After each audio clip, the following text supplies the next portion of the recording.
성도들의 기도의 모습을 보면 저마다 다양한 모습으로 기도를 합니다. 그런데 어떤 경우에는 기도하는 모습을 보면 하나님께 잘 기도하고 있는 건지 걱정스러울 때가 있어요. 기도를 하며 성령님의 인도하심과 삶의 변화를 경험할 텐데, 기도를 하기는 하는데 그러한 변화의 모습이 나타나지 않고 오히려 기도함으로 더 고집스러워지는 그런 신앙인의 모습을 보게 될 때가 있습니다. 과연 기도를 잘하고 있는지 다시 돌아보게 되고 살펴보게 되어지는 것이죠. 예수님도 오늘 본문 말씀, 우리가 소위 이야기하는 주기도문이라고 하죠. 주기도문이라는 이 기도를 가르쳐 주시기에 앞서 잘못된 기도가 어떤 건지를 먼저 말씀하셨습니다. 그래서 오늘 우리가 읽은 8절 말씀부터 보면 그러므로 그들을 본받지 말라라고 하면서 시작이 되거든요. 그럼 앞서 말한 잘못된 기도의 모습은 어떤 모습일까요? 우리가 5절을 살펴보면 너희는 기도할 때에 외식하는 자와 같이 하지 말라라고 얘기를 했고요. 또 6절에 보면은 너희는 기도할 때에 내 골방에 들어가 문을 닫고 은밀한 중에 계신 내 아버지께 기도하라. 그러니까 기도의 대상에 대해서 분명히 말씀하셨고, 또 7절에 보면 또 기도할 때에 이방인과 같이 중언부언하지 말라. 그들은 말을 많이 하여야 들으실 줄 생각하느니라 라고 말씀하셨어요. 기도를 하되 이렇게 기도하지 말라고 예수님이 가르쳐 주셨던 거거든요. 이 얘기는 뭡니까? 많은 사람들이 기도를 하긴 하는데 잘못 기도하는 경우들이 있다라는 거예요. 기도를 하는 것은 좋은데 잘못된 기도를 하는 거죠. 야고보서 4장 3절에도 보면 너희가 얻지 못함은 구하지 아니하기 때문이요 구하여도 받지 못함은 정욕으로 쓰려고 잘못 구하기 때문이라 라고 얘기하고 있습니다. 기도하지 않는 것도 문제지만 기도를 하긴 하는데 잘못 구하는 기도가 있다라는 거예요. 그러니까 여러분, 기도를 한다고 해서 다 잘하는 것이 아니라 하나님께서 원하시고 기뻐하시는 대로 기도하는 것이 중요합니다. 하나님께서 받으시는 기도 생활을 하는 것이 너무나도 중요한 거죠. 기도는 많이 했는데 그 기도가 하나님께서 받으시지 않는 기도면 얼마나 안타깝습니까? 그러니까 잘못 구하는 기도가 있다라는 거예요. 기도는요, 하나님과의 교제입니다. 여러분, 교제라는 거는 기도의 대상이 있다는 거예요. 그냥 나 혼자 하고 싶은 말을 하는 게 기도가 아닙니다. 그러니까 상대를 고려해서 교제를 해야 된다는 거예요. 사람과 사람과의 관계 속에서도 상대가 누구냐에 따라서 그 대하는 방식이 달라집니다. 우리가 교제라고 하면서 너무 내 마음대로 하나님 앞에 그렇게 기도하는 경우들이 너무나도 많다는 거죠. 교제는 쌍방이 하는 거거든요. 그러니까 우리가 기도하는 대상이 누구인지를 알고 또 그 하나님께서 우리의 기도의 대상이신 하나님 뜻이 무엇인지 깨닫고 순종의 삶을 살고자 하는 것, 하나님의 뜻을 따라 살아가려고 하는 것, 그게 바로 우리의 기도입니다. 그런데 어떤 분들은 기도를 자기 만족이나 원함을 관철시키고자 합니다.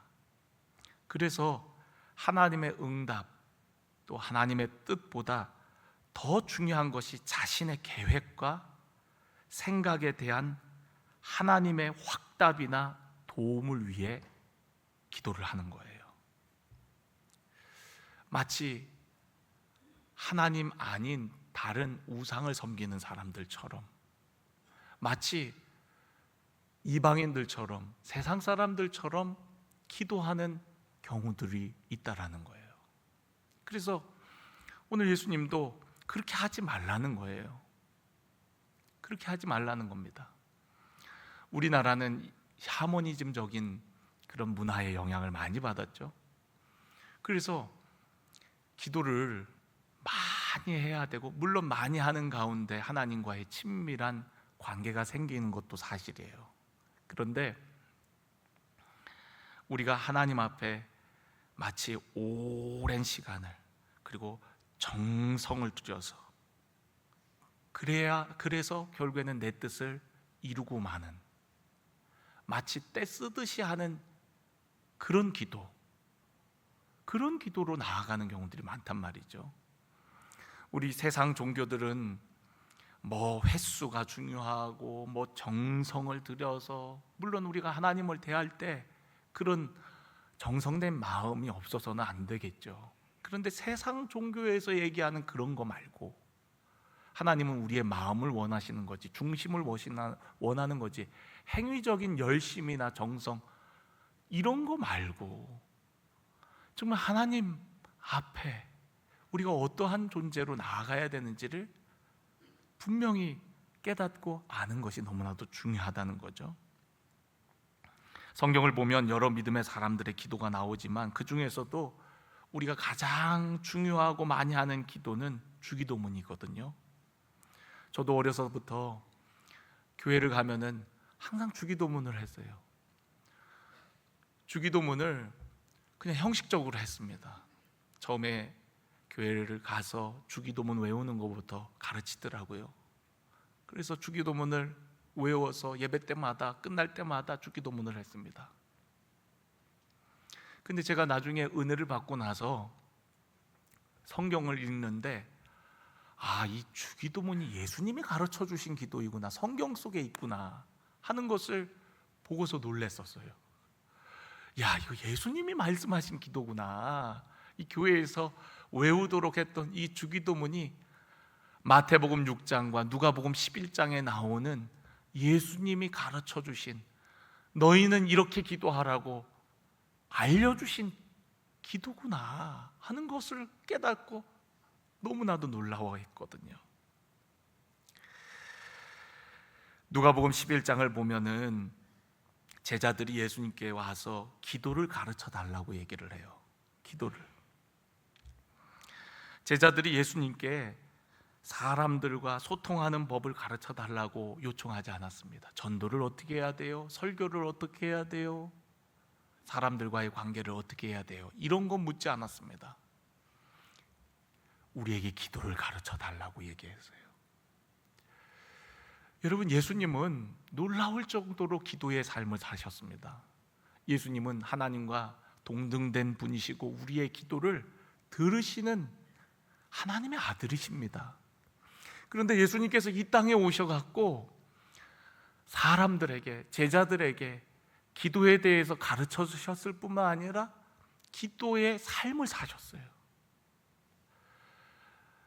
예수님의 기도의 모습을 보면은 예수님 40일 동안 금식하며 기도하셨고, 이른 새벽에 습관을 쫓아 기도하셨고, 늦은 시간에 밤을 지새우며 기도하셨고, 땀방울이 핏방울이 되도록 간절하게 기도하셨고, 통곡하며 기도하셨고, 예수님의 기도의 모습을 보면 예수님은 그렇게 기도하실 필요가 없으신 분임에도 불구하고 늘 기도하는 모습이셨어요. 하루 종일 수많은 사람들을 섬기고 피곤하고 지쳤을 텐데도 불구하고 그때에도 하나님 앞에 나아가 기도하는 것, 하나님과 교제하는 것을 외면치 않으셨습니다. 그런 예수님께 제자들이, 예수님, 우리에게도 기도를 가르쳐 달라고 부탁을 하는 거죠. 그래서 주님께서 제자들에게 가르쳐 주신 기도가 바로 주기도문인 거예요.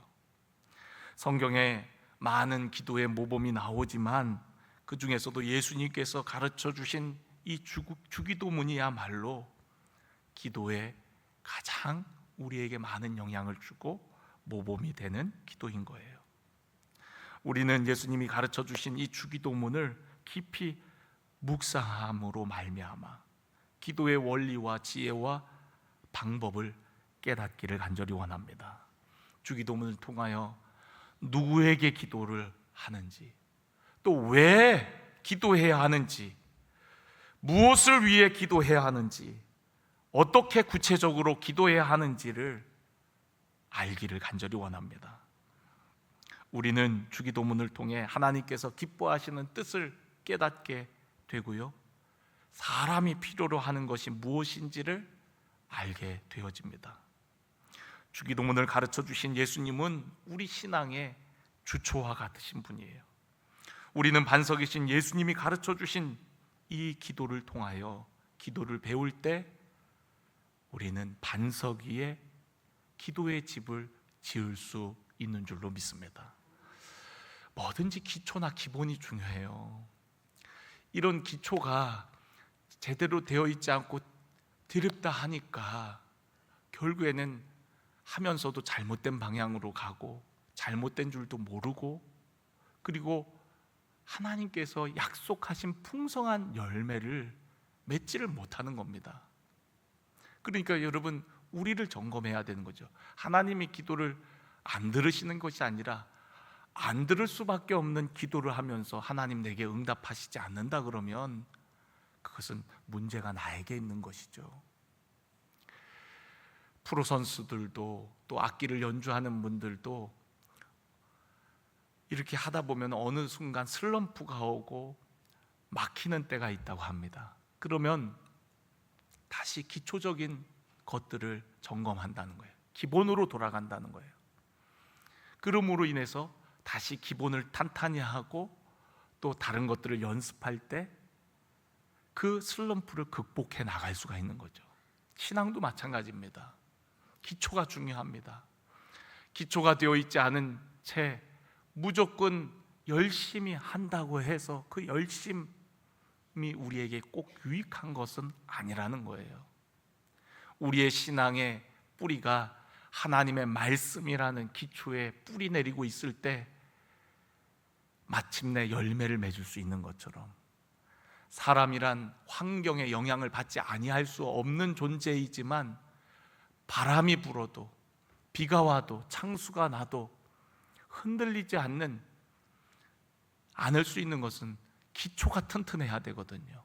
나무 역시도 아무리 가물어도 그 뿌리가 살아있어서 저 시냇가에까지 뿌리가 뻗어 있다면 환경이 어떠한들 그 나무는 자라고 성장하고 마침내 열매를 맺게 되어지는 거거든요. 그런데 우리의 삶에 열매가 없다는 것은 어쩌면 뿌리가, 우리의 신앙의 기초가 조금 자라는 듯 하다가 또 허물어지고 또 무너지고, 그러면서 우리가 하나님께서 약속하신 은혜와 복, 열매들을 우리가 누리지 못하게 되어지는 것이거든요. 그러하기에 여러분, 기도 좀 한다고 교만해질 필요가 없습니다. 어떤 분들은 그래요. 내가 기도해서 뭐 어쩌고. 물론 하나님께서 우리의 기도를 통하여 일하시는 것은 분명합니다. 그런데 여러분, 우리의 기도가 능력이 있는 게 아니라 그 기도를 들으시고 응답하시는 하나님이 능력이 있는 거예요. 엘리야의 기도가 위대한 기도이긴 하지만 엘리야의 기도에 응답하신 하나님이 능력이 있는 것이지, 하나님이 불을 내려주신 것이지 내 기도를 통하여 아닙니다. 여러분, 제발 기도하면서 자만해지지 마세요. 우리는 하나님 앞에 그저 겸손한, 하나님의 은혜 없이는 살아갈 수 없는 자들이 바로 우리들 아닙니까? 기도 좀 한다고 교만해져서 그냥 그러면 하나님이 기뻐하지 않는 기도입니다. 기도를 잘 못한다고 해서도 낙심하지 마세요. 오늘 예수님께서 말씀하시잖아요. 많은 말을 하여야 하나님이 들으시는 게 아니다. 오늘 여기 8절에 보면은 구하기 전에 너희에게 있어야 할 것을 하나님 너희 아버지께서 아시느니라. 그러니까 여러분, 우리가 구하기 전에 이미 하나님은 아시기 때문에 뭐 유창한 기도, 뭐 많은 기도, 그 기도를 하나님께서 꼭 받으시는 것이 아님을 예수님 가르쳐 주셨거든요. 그러니까 여러분, 기도를 나는 잘 못하는데 어떡하지? 걱정하지 마세요. 중요한 건 우리의 마음이고요. 그리고 오늘 이 말씀들을 통하여서 앞으로 우리가 주기도문을 통하여서 기도에 대해서 배우고 예수님이 가르쳐 주신 기도를 배우고 그 배운 그대로 그거를 기초 삼아 여러분 기도하면 여러분의 기도는 하늘의 문을 여는 기도가 될 것이고 여러분의 기도는 하나님께서 우리가 구한 것보다 더 좋은 곳으로 응답하시고 역사하시는 그런 기도의 응답을 받는 삶이 되어질 줄로 믿습니다. 그래서 여러분, 우리가 기본이 중요합니다. 예수님이 말씀하신 이 기도를 통하여서 우리가 다시 한번 우리의 기도 생활을 되돌아보고 점검함을 통하여서 하나님이 원하시고 기뻐하시는 풍성한 열매 맺는 삶이 되어지기를 간절히 원합니다. 주기도문을 보면은요, 이 전반부와 후반부로 나눌 수가 있어요. 전반부는 하나님을 향하는 기도입니다. 하나님의 영광을 구하고 하나님의 나라와 뜻을 향하는 기도예요. 후반부는 우리 자신을 위해 드리는 기도이며 또한 우리의 필요와 관계 그리고 보호 그리고 안전, 우리 공동체를 위해 드리는 기도입니다. 주기도문의 구조가 마치 십계명과 같지 않습니까? 십계명도 전반부와 후반부로 나누어지는데 전반부 1계명부터 4계명까지는 하나님과 나와의 관계 속에 지켜야 될 계명을 하나님께서 말씀하셨고요. 또 5계명부터 10계명까지는 사람과 사람과의 관계 속에 지켜야 될 계명을 말씀해 주셨어요. 그래서 우리가 이 10계명을 축약하면 하나님 사랑 그리고 이웃 사랑이라고 얘기를 합니다. 우리가 이제 교회에서 계속 믿음, 소망, 사랑을 강조하면서 교회의 3요소가 바로 믿음, 소망, 사랑이다 라고 얘기를 하잖아요. 그런데 우리 신앙생활에 아주 중요한 기둥 3가지가 있다면 그것은 10계명과 하나님께 우리가 지켜야 될 계명, 그리고 또 우리가 믿어야 하는 신앙이 무엇인지를 고백하는 사도신경과 그리고 또한 우리가 어떻게 기도해야 되는지를 가르쳐주는 주기도문, 이것이 바로 믿음, 소망, 사랑처럼 우리 신앙의 중요한 3기둥과 같아요. 예수님은 주기도문을 통해 먼저 기도의 대상을 알고 기도할 것을 가르쳐 주십니다. 그래서 오늘 예수님께서 이렇게 말씀하세요. 너희는 이렇게 기도하라 하면서 첫 마디가 하늘에 계신 우리 아버지여 라고 기도하라고 이야기하십니다. 그러니까 우리의 기도를 들으시는 분이 하늘에 계신 우리 아버지라는 거죠. 기도할 때 무엇을 기도하고 어떻게 기도할 것인가 보다 더 중요한 것은 기도의 대상을 분명히 알고 기도하는 것입니다. 우리의 믿음도 분명한 대상이 있죠. 세상 종교는 대상이 불분명합니다. 그런데 우리의 믿음은 확실한 대상이 있어요.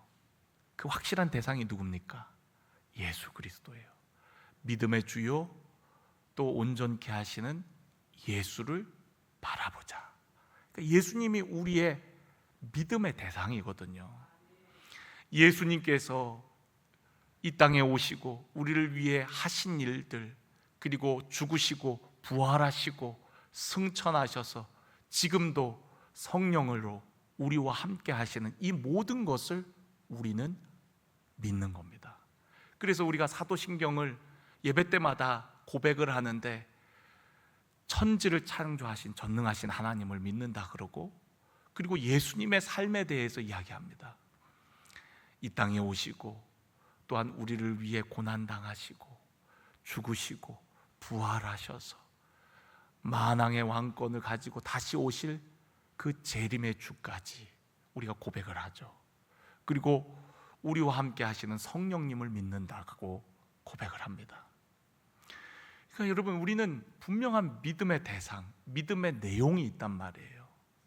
그런 것처럼 기도 역시도 여러분, 그냥 내가 하고 싶은 말을, 그냥 내 마음에 컬컬한 것을 그냥 쏟아내는 것뿐만 아니라 우리의 기도를 들으시는 분이 계시다는 거예요.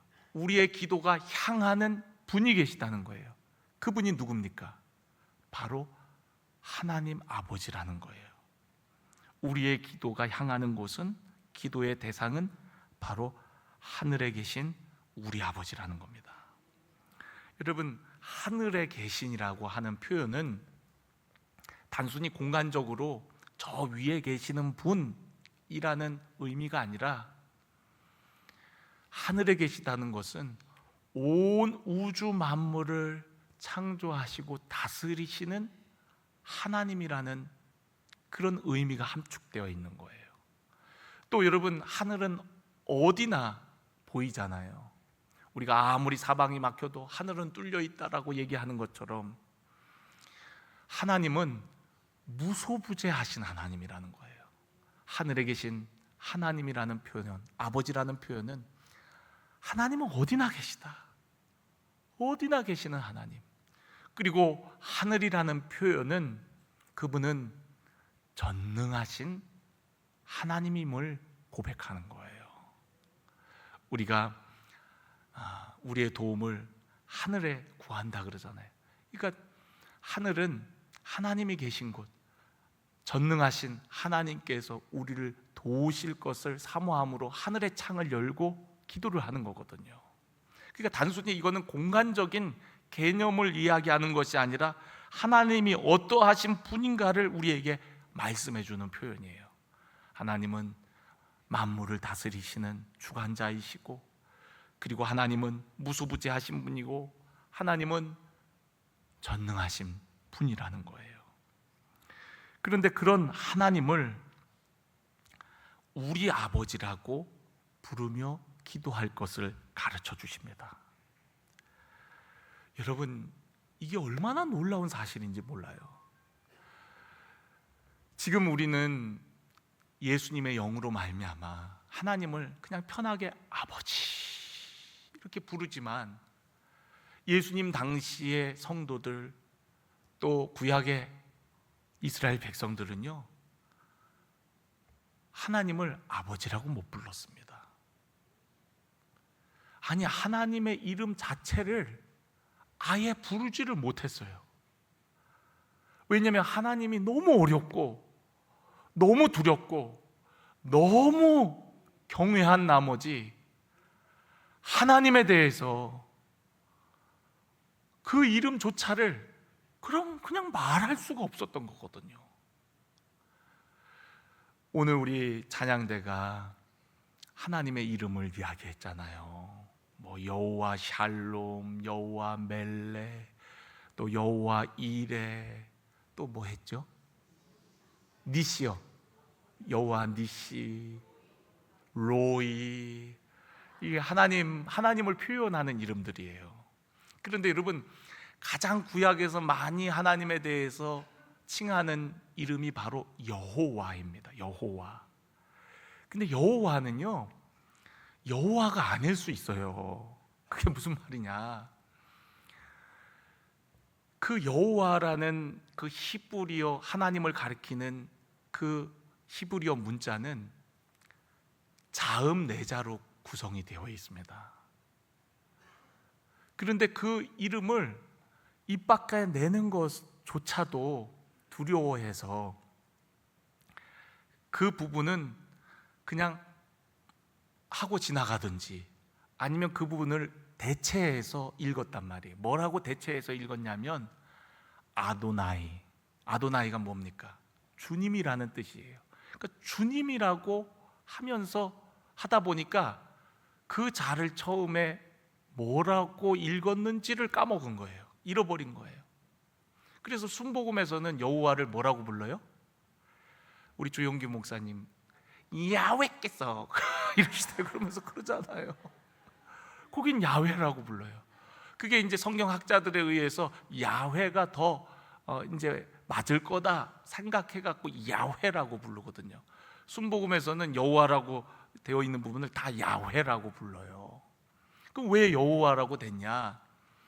그 자음 문자에다가 그 자음 문자를 테트라그라마톤이라고 이렇게 칭하는데 그 히브리어 자음 문자에다가 아도나이를 합성해 갖고 그 자음에다가 아도나이 그 모음을 갖다 붙여 갖고 여호와를 만든 거예요. 그러니까 여호와가 아닐 수 있어요.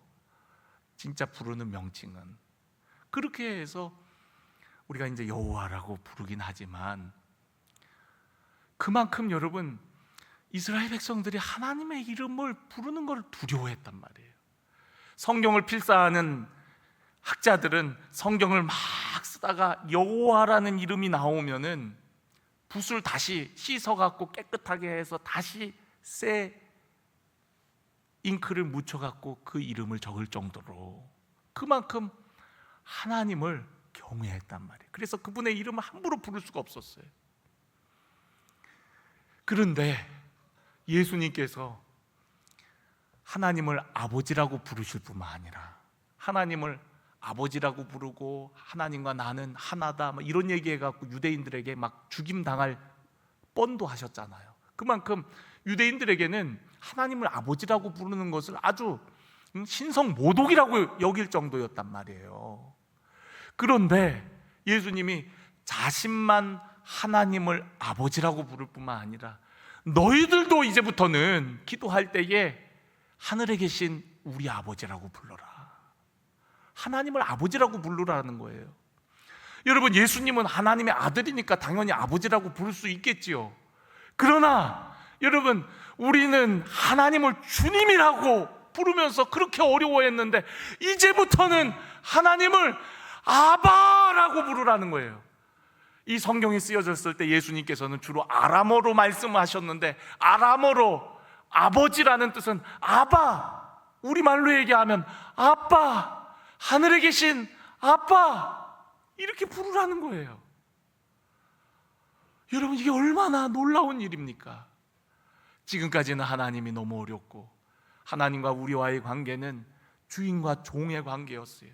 언젠가 심판하실 그 하나님, 두렵고 떨리는 하나님, 그래서 하나님을 만나는 것조차도 화로다, 내가 죽게 되었도다 하면서 하나님을 두려워하던 것이 우리 인생들인데 이제부터는 그 하나님을 너희들이 두려워하지 말고 친근하게 하늘에 계신 우리 아버지라고 불러라. 여러분, 우리가 어떻게 하나님을 아버지라고 부를 수 있단 말입니까? 요한복음 1장 12절에 보면 영접하는 자, 곧 그 이름을 믿는 자들에게는 하나님의 자녀가 되는 권세를 주신다는 거예요. 즉, 여러분, 우리는 하나님의 백성조차도 될 수 없는 자들이었지만 예수 그리스도로 말미암아, 예수님으로 말미암아 우리의 신분이 완전히 달라졌다라는 거예요. 예수님을 모신 자는 예수님의 아버지도 우리의 아버지가 되어짐을 성경은 우리에게 말씀해주고 있는 거거든요. 나를 따르는 너희들, 이제부터는 하나님을 아버지라고 불러라, 아버지라고 불러라 라고 말씀하세요. 여러분, 예수님은 하늘로부터 오신 분이에요. 그리고 하나님과 온전히 연합하신 분입니다. 그러니까 여러분, 이 땅에 보내어진 그 어떤 선지자들보다도 아버지 하나님을 잘 아시는 분이 예수님이세요. 예수님을 통해서 우리에게 계시된 하나님은 어떤 하나님이십니까? 우리가 복음서에 나오는 말씀들을 통해서 하나님 아버지가 어떤 분인지 예수님 보여주셨고 또 말씀해 주셨거든요. 하나님 아버지 어떤 분이십니까? 어떤 분들은 하나님을 아버지라고 부르는 것이 매우 불편하다라고 얘기하는 분도 계세요. 왜 그런가 들어보았더니 육신의 아버지로부터 너무 많은 상처와 아픔을 받아서 아버지에 대한 부정적인 인식이 있어서 하나님 아버지 할 때 그런 것들이 떠올라서 힘들다는 거예요. 그럴 수 있습니다. 여러분, 육신의 아버지가 다정하고 성실하고 그리고 능력이 있어서 자녀들에게 이렇게 잘해주는 부모도 있는가 하면 그렇지 않은 아버지도 있거든요. 어떤 아버지는 무책임하고 포악하고 심지어는 자녀를 외면하고 버리기까지 하는 그런 부모도 있어요. 여러분, 육신의 부모는요 한계가 있어요. 육신의 부모는 완벽하지 않습니다. 아무리 좋은 아버지여도 영원토록 내 곁에 있어줄 수 있는 아버지는 없어요. 그 얘기는 무슨 얘기입니까? 한계가 있다는 거예요. 그런데 우리는 예수님을 통해서 아버지를 보는 거예요. 그리고 우리 안에 육신의 아버지로 인하여서 혹 상처받은 것이 있어서 하나님 아버지에 대한 그런 마음을 온전히 향하지 못한다 할지라도 여러분, 예수님을 통해서 우리는 하나님이 어떠한 분인지를 알고 그리고 그런 하나님 아버지를 우리가 섬기고 그 아버지께 기도해야 되거든요. 요한복음 14장에 보면은 빌립이 예수님께 우리에게 아버지를 보여주십시오. 그러면 우리가 족하겠습니다 라는 이야기를 해요. 그러니까 예수님이 무슨 말씀을 하시냐면, 야, 어찌하여 아버지를 보여달라고 하느냐. 나를 본 자는 아버지를 본 것이오늘 어찌하여 아버지를 보여달라고 하느냐. 내 안에 아버지가 계셔서 내가 하는 말과 그 모습, 아버지의 일을 하는 것이거늘 나를 본 자는 아버지를 본 것과 같다라고 얘기를 해요. 여러분, 지금 오늘 하나님께 예배를 드리러 왔지만 여러분 지금 누구를 보고 있습니까? 목사님을 보고 있어요. 그런데 여러분들 지금 목사님을 보는 겁니까? 아니에요. 목사님 안에 거하시는 성령님을 통하여서 우리는 주님을 바라보는 거예요. 목사님 안에 거하시는 성령님께서 하시는 말씀을 듣고 우리는 하나님이 우리를 향해 말씀하시는 것을 듣고 하나님의 뜻을 아는 거거든요. 예수님이 그 말씀하시는 거예요.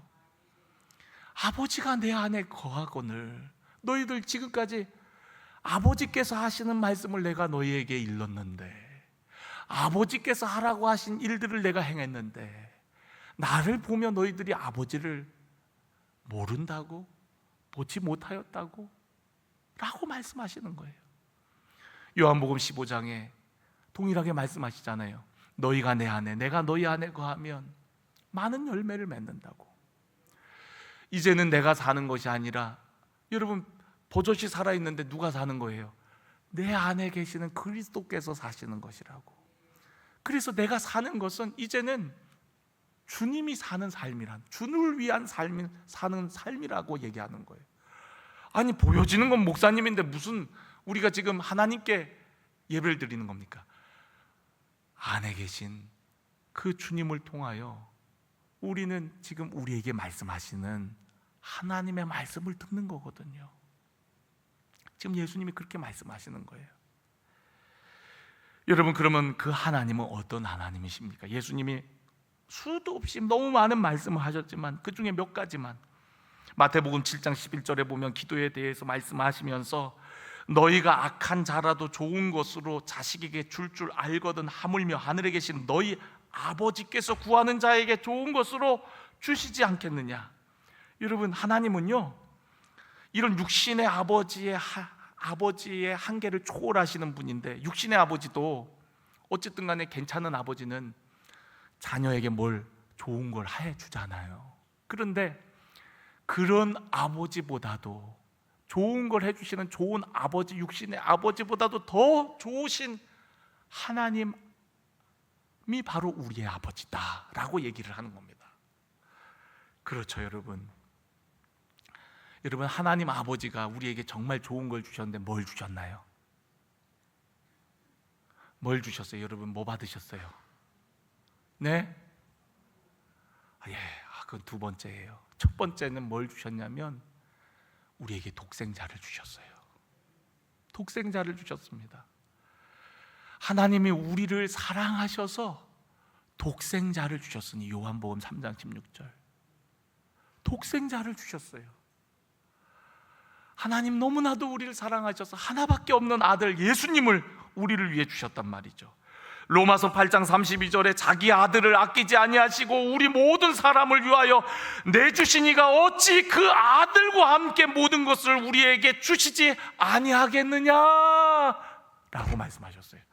여러분, 독생자도 주셨는데 어찌 우리에게 이 모든 것들 다 주시지 않겠느냐 라고 말씀하셨어요. 누가복음 11장 13절에는 비슷한 말씀인데 여기에는 이렇게 기록이 되어 있습니다. 너희가 악할지라도, 여러분, 육신의 부모는 한계가 있어요. 나쁜 아버지도 있어요. 능력이 없어서 주지 못하는 아버지도 있어요. 그렇지만 그런 부모라 할지라도 자식에게 좀 더 좋은 것을 주려고 하거든. 하물며 너희 하늘 아버지께서는 구하는 자에게 성령을 주시지 않겠느냐라고 말씀하세요. 여러분, 우리에게 가장 좋은 것, 성령님을 우리에게 주신다라고 말씀하셨습니다. 여러분, 성령으로 거듭나지 않으면 하나님 나라에 들어갈 수 없다고 예수님이 말씀하셨잖아요. 요한복음 3장 16절에 물과 성령으로 거듭나지 않으면 하나님 나라에 들어갈 수 없다. 그러니까 여러분, 우리를 구원케 하시는 분이 주체가 하나님이시라는 것을 알 수가 있습니다. 우리를 구원하기 위해서, 죄 가운데 있는 우리들을 다시 태어나게 하기 위해서 우리에게 독생자를 보내어 주셨고 우리에게 성령을 보내신 분이 바로 하나님 아버지라는 거예요. 그래서 우리가 구원받았다는 겁니다. 너희들이 여기에 왜 앉아 있는지 아니? 바로 하나님 아버지 때문이야. 하나님 아버지가 너희들에게 이렇게 주셨어. 내가 세상에 왜 왔는지 아니? 하나님 아버지께서 너희를 사랑하셨어야. 그래서 하나님 아버지는 우리에게 좋은 것을 주시는 분이시야. 너희들의 육신의 부모는 한계가 있지만 하늘에 계신 우리 아버지는 한계가 없으셔. 전능하신 하나님이셔. 그 하나님 아버지께 이제부터 너희들 구하면 돼 라고 우리에게 말씀하시는 겁니다. 그러니까 여러분, 기도는 특권인 거예요. 어마어마한 특권입니다. 여러분 중에 아무 때나 필요하면 백악관에 전화해서 트럼프랑 통화할 수 있는 분이 계시다면 여러분, 얼마나 대단한 권세예요 그게. 아무 때나 청와대에 전화해 갖고 대통령한테 요청할 수 있는 사람이라면 여러분, 얼마나 그 어마어마한 특권입니까? 근데 하늘에 계신 아버지께 너희들 구해라. 이제부터 엄청난 특권을 우리에게 주신 거예요. 자녀된 자에게. 그러나 여러분, 자녀가 아닌 자는요, 구할 수가 없습니다. 구할 수가 없어요. 여러분, 자녀된 자가 부모님께 어쩔 때는 무리한 것도 요구할 수 있어요. 아빠, 나 결혼하려는데 집이 없는데 집 한 채만 사게, 돈 좀 줘. 그러면 여러분 어때요? 돈이 없어서 못 주는 경우가 있을 수 있고, 또 아들을 훈련시키기 위해서 안 주는 경우가 있을 수 있을 것 같아요. 그 경우를 빼고는 그래 너 살만한 좋은 집 알아봐라. 그러고서 대부분의 부모들은 못 줘서 아쉽지 다 주려고 할 겁니다. 그런데 여러분, 제가 아무리 그래도 우리 성도님들이 저를 사랑한다 해도 우리 유성상 장로님한테 제가 장로님 저 집 한 채만 사주세요. 저 집이 없어요. 한 5억짜리 정도 되면 좋겠는데 장로님이 아무리 저를 좋아해도 사주시겠어요? 안 사주죠. 아들이 아니니까. 여러분, 아들은요 구할 수가 있는 거예요. 제가 저희 집에 보니까요, 저희 집에서 제가 제일 믿음이 없어요. 가끔 저 자신을 볼 때 제가 너무 믿음이 없는 모습에 저도 탄식할 때가 많거든요. 제가 언제도 간증했듯이 저는 이렇게 부모님께도 잘 구하지를 못하고 요청하지를 못했거든요. 눈치 보고. 그런데 저희가 이렇게 자녀를 키워보니까 얘네들은 저를 안 닮았어요. 보니까 집에 오면은요, 엄마에게 당당하게 엄마 밥! 그러면서 밥을 달라고 얘기합니다. 그러면서 지가 먹고 싶은 것도 얘기를 해요. 고기 먹고 싶다고, 뭐 삼겹살 구워달라고. 아니, 엄마가 무슨 뭐 종입니까? 저녁 연식 다 먹고는 밤에 엄마 나 출출한데 뭐 과일 깎아줘, 뭐 해줘. 얼마나 당당하게 구하는지 몰라요. 제가 그 모습을 보면서 저렇게 하면 나오는구나 생각하고, 저도 저희 아내에게 여보 과일 좀 깎아와 그랬더니 저희 막내 녀석이 옆에서 저를 눈으로 훑으면서 아빠는 40이나 넘어갔고 손이 없어 발이 없어, 으이구 알아서 해 먹어야지 그러면서 그러는 거예요. 저희 아내도 사실 잘 안 해주더라고요. 뭐 해달라고 할 때 저는 당당하게 요구를 못하고 뭐 먹을 거 없나 뭐 그러면서 막 이렇게 냉장고 앞에서 서성이면 뭐 찾는데 뭐 그러면서 이제 찾아줄 때가 많거든요. 근데 우리 애들은 그냥 당당하게 구해요. 제가 그걸 보면서 자녀는 저런 거구나. 진짜 누구 엄마 없는 사람 서러워서 살겠나. 저도 엄마가 있어요. 저희 집에 가서 나도 엄마한테 엄마 불고기 이렇게 나도 당당하게 구해야지. 애들을 보면서 저도 배워요. 사실은 여러분, 자녀는 이런 겁니다. 언제든지 구해라. 여러분, 아버지라고 부를 수 있는 거 하나님이 주신 특권이, 주님이 주신 우리에게 주신 특권일 뿐만 아니라 그만큼 하나님과 이제는 친밀하게 동행하라는 거예요. 친밀하게 구하라는 거예요.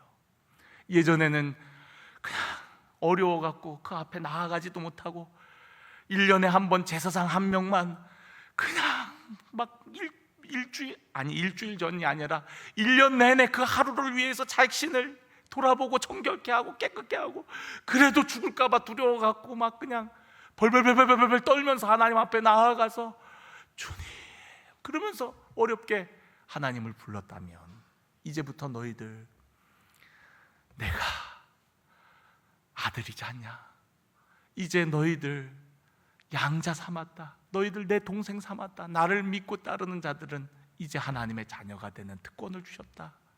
나와 같이 하나님을 아버지라고, 우리 아버지라고 불러라. 그 아버지께 친밀하게 구하라고 우리에게 말씀하신 겁니다. 여러분, 오늘 그 하나님 아버지 앞에 친밀하게, 또 그 아버지 하나님을 향하여, 하늘에 계신 우리 아버지를 향하여, 저의 아버지이고 여러분의 아버지인 그 아버지 앞에 여러분의 마음을 아뢰이고 기도하는 우리 성도 여러분들이 되시기를 주의 이름으로 간절히 축원합니다.